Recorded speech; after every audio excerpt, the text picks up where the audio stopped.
الحمد لله رب العالمين الصلاة والسلام على خاتم النبيين وعلى آله وصحبه أجمعين أما بعد فأعوذ بالله من الشيطان الرجيم بسم الله الرحمن الرحيم قال الله تعالى في سورة الأعراف وإلى ثمود أخاهم صالحا قال يا قوم اعبدوا الله ما لكم من إله غيره قد جاءتكم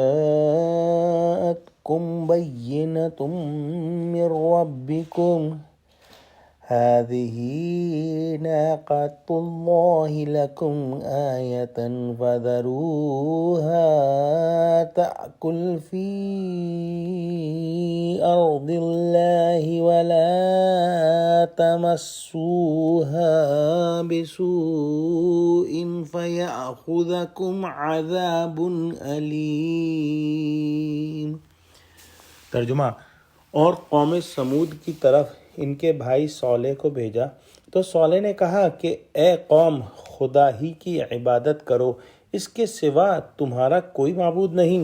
تمہارے پاس تمہارے پروردگار کی طرف سے ایک معجزہ آ چکا ہے، یعنی یہی خدا کی اونٹنی تمہارے لیے معجزہ ہے، تو اسے آزاد چھوڑ دو کہ خدا کی زمین میں چرتی پھرے، اور تمہیں اسے بری نیت سے ہاتھ بھی نہ لگانا، ورنہ عذاب علیم میں تمہیں پکڑ لے گا۔ قوم سمود کی طرف اللہ سبحانہ و تعالی نے حضرت صالح علیہ السلام کو مبعوث فرمایا۔ حضرت صالح علیہ السلام نے تمام نبیوں کی طرح سمود قوم کو توحید کی دعوت دی، تو انہوں نے ایک دلیل مانگی، اور دلیل کیا مانگی؟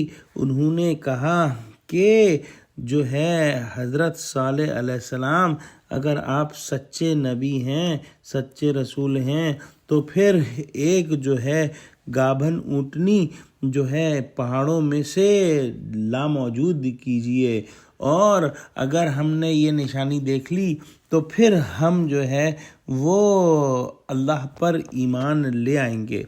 تو جب اللہ سبحانہ و تعالی نے وہ اونٹنی وہ بھیج دی، تو جو دلیل یہ مانگ رہے تھے وہ پہنچ گئی۔ صالح علیہ السلام کی قوم نے ان سے عہد و اقرار کیا تھا کہ آپ پتھر کی ایک ٹھوس چٹان میں سے حاملہ اونٹنی نکال دیں تو ہم آپ پر ایمان لے آئیں گے۔ خدا نے حضرت صالح علیہ السلام کی دعا سے ویسا ہی کر دیا۔ اب ان کو کہا جا رہا ہے کہ تمہارا فرمائشی معجزہ تو خدا نے دکھلا دیا، اب ایمان لانے میں کیا تعمل ہے؟ یعنی یہ اونٹنی خدا کی قدرت سے اور میری صداقت کی نشانی کے طور پر آئی ہے، جو میری دعا پر اللہ سبحانہ و تعالی نے وہ بالکل الگ طرح سے پیدا فرمائی ہے۔ ایسے اللہ سبحانہ و تعالی عام حالات میں جانوروں کو پیدا نہیں فرماتے۔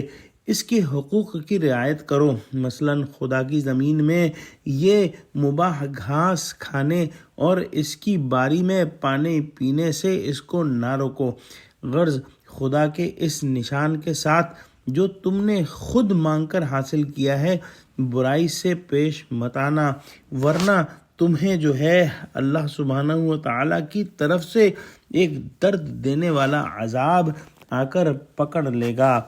دعا کرتے ہیں کہ اللہ سبحانہ و تعالی ہم کو قرآن کا فہم عطا فرما، ہم کو سچوں سے جوڑے، اور ہم کو انبیاء علیہ السلام کے قصوں سے عبرت پکڑنے والا بنا، اور ہم کو صراط مستقیم پر قائم فرما دے۔ آمین۔ وآخر دعوانا الحمد للہ رب العالمین، والسلام علیکم ورحمۃ اللہ وبرکاتہ۔